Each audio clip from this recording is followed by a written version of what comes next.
Assalamu alaikum wa rahmatullahi wa barakatuh mes chers frères et sœurs. Avant de commencer la vidéo d'aujourd'hui, un petit message. Comme vous le savez, je ne dis jamais dans mes vidéos de vous abonner, de liker, de partager un maximum, mais comme vous vous en rendez compte, les vidéos d'Islam Spot ont une très faible visibilité à cause de l'algorithme de YouTube. C'est pour cette raison, franchement, si vous voulez qu'un plus grand nombre ait accès à ces vidéos, n'hésitez pas à vous abonner, à partager un maximum et surtout à liker et que justement un plus grand nombre de personnes aient accès à ces vidéos. Voilà, c'était juste un petit message, j'espère que tout le monde comprendra l'importance de ceci, Inch'Allah. Donc aujourd'hui, nous allons parler de la balance, c'est-à-dire du mizan. Le mizan, c'est le nom donné à la balance avec laquelle les actions des gens, bonnes ou mauvaises, seront révélées et mesurées. Le jour du jugement, les comptes seront établis et pesés par des balances dont seul Allah Azza wa Jal connaît la nature exacte, mais qui certes ne causeront aucune injustice. Cette vérité est exprimée dans le Coran. Et en effet, Allah Azza wa Jal dit « Au jour de la résurrection, nous placerons les balances exactes. Nulle âme ne sera lésée en rien, fût-ce du poids d'un grain de moutarde que nous ferons venir. Nous suffisons largement pour dresser les comptes. » Surat Al-Anbiya, verset 47.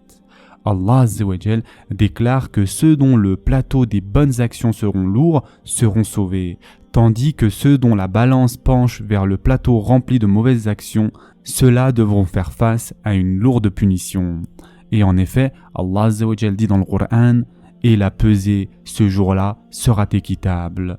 Donc, celui dont les bonnes actions pèseront lourd, voilà ceux qui réussiront. » Surat Al-A'raf, verset 8. Ensuite, Allah Azza wa Jal dit dans le verset suivant « Et quant à ceux dont les bonnes actions pèseront légères, voilà ceux qui auront causé la perte de leurs âmes parce qu'ils étaient injustes envers nos enseignements. » Surat Al-A'raf, verset 9.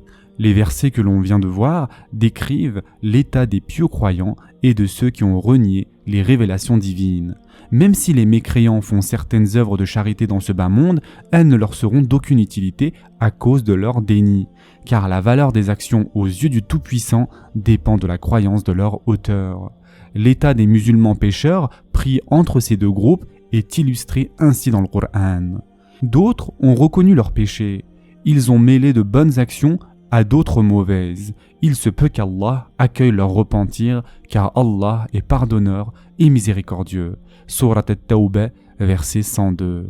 Quand Allah Azza wa Jal veut punir ceux qui ne reconnaissent pas leurs péchés ou dont le repentir n'est pas accepté, il les exclut de sa miséricorde. En conséquence, le plateau des bonnes actions sera trop léger et ils seront jetés dans le feu.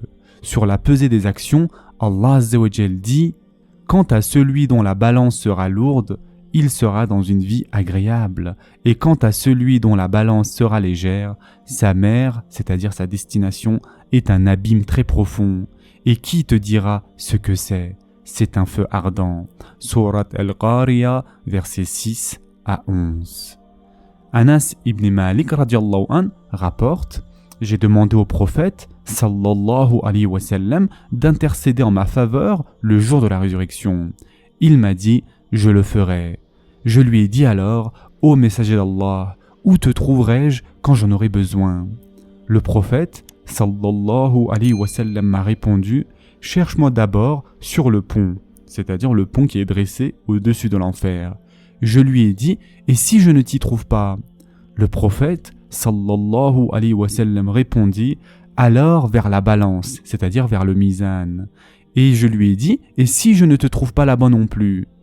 Le prophète sallallahu alayhi wa sallam ajouta alors vers le bassin, car je passerai forcément par ces trois endroits. Et ce hadith a été rapporté par At-Tirmidhi. Cela démontre que le messager d'Allah sallallahu alayhi wa sallam intercédera auprès d'Allah Azza wa Jal au nom de sa communauté au pont et à la balance, et il offrira l'eau du bassin sacré. Cependant, mes chers frères et sœurs, l'autorité et la permission d'intercéder n'appartiennent qu'à Allah Azza wa Jal qui accordera ce pouvoir à qui il veut. Notre Seigneur ne permettra pas à ses messagers d'intercéder pour certains de ses serviteurs, ou il leur permettra après un certain temps. En d'autres termes, l'intercession ne doit pas être mal interprétée, et il ne faut pas oublier que tout relève entièrement de la disposition et de l'autorité d'Allah subhanahu wa ta'ala. Le messager d'Allah, sallallahu alayhi wa sallam, a décrit une scène de ce qui se passera sur la balance. Le jour du jugement, Allah Azza wa Jal choisira une personne de ma communauté et la séparera des autres. Il déroulera devant elle 99 rouleaux. Chaque rouleau aura une longueur à perte de vue. Il demandera alors « Nies-tu cela ?» c'est-à-dire ce qui est écrit. Les anges scribes qui ont écrit tout cela t'ont-ils fait du tort ? La personne dira, se sentant coupable, « Non, Seigneur. » Allah Azza wa Jal dira, « As-tu une excuse ?» Il répondra, « Non, Seigneur. » Alors Allah Azza wa Jal dira, « En réalité, tu as une bonne action auprès de nous. Aujourd'hui, il te sera fait aucun tort. » Ensuite, on sortira une feuille sur laquelle est écrit « Je témoigne qu'il n'y a pas d'autre Dieu qu'Allah et je témoigne que Muhammad sallallahu alayhi wa sallam est le serviteur et le messager d'Allah. » Allah Azza wa Jal dira « Regarde comment sont pesées tes actions. » La personne étonnée dira « Ô Seigneur, quel intérêt aura ce feuillet auprès de cette pile de rouleaux ?» Allah Azza wa Jal dira « Aujourd'hui, on ne te fera pas de tort, les rouleaux seront placés dans un côté de la balance et le feuillet de l'autre côté. Ce dernier pèsera plus lourd que les rouleaux, car rien n'est plus lourd que le nom d'Allah. » Et ce hadith, mes chers frères et sœurs, a été rapporté par Tirmidhi. Ce hadith nous montre à quel point la vraie foi en Allah Azza wa Jal est précieuse. Il relève également l'importance de la déclaration de foi prononcée au moment de la mort. Ainsi, Allah subhanahu wa ta'ala a ordonné aux croyants dans le Coran « Ô les croyants, craignez Allah comme il doit être craint et ne mourrez qu'en pleine soumission. » Surat Al-Imran, verset 102. De même, mes chers frères et sœurs, ce qui rendra heureux les gens devant la balance est sa bonne morale, qui dénote les reflets d'une croyance pieuse sur les états et les actions.